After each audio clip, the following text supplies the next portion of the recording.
Lord, I know I will have a better day today. Lord, thank you for today. Thank you for another day. Maraming salamat sa bagong pagkakataon na ibinigay niyo sa akin. Maraming salamat, Lord, kasi alam ko maraming magandang pangyayari ang mangyayari sa araw na ito. Alam ko na puno ng pagpapala ang araw na ito. Maraming magagandang pangyayari ang ibibigay niyo sa akin dahil alam kong patuloy ang pagbibigay niyo ng magagandang bagay sa aking buhay. Mas maayos at mas tama kaysa sa mga nagdaang mga araw.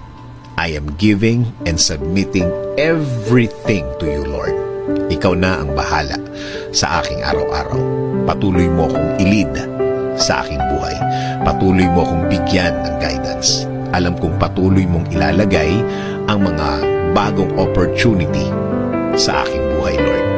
Sa iyo ako palagi titingin, sa iyo palagi ako magfo-focus at hindi sa mga mahihirap na naranasan ko at hindi sa mga sitwasyon na nasa harap ko, sa mga bagay na kung iisipin ko, Lord, ay malulungkot lang ako at iisiping bumigay.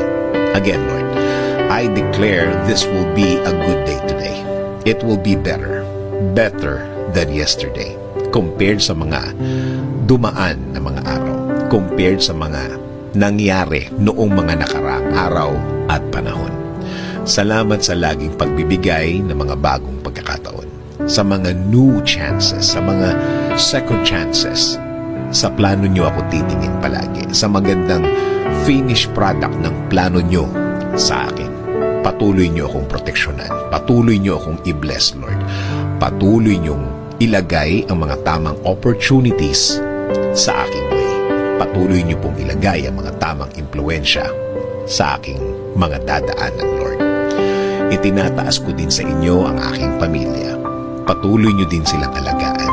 Ilayo niyo po sila sa mga masasama, mga taong may maitim na balak sa kanila at sa akin, Lord. Patuloy niyo silang i-bless ng mga pangangailangan nila, Lord.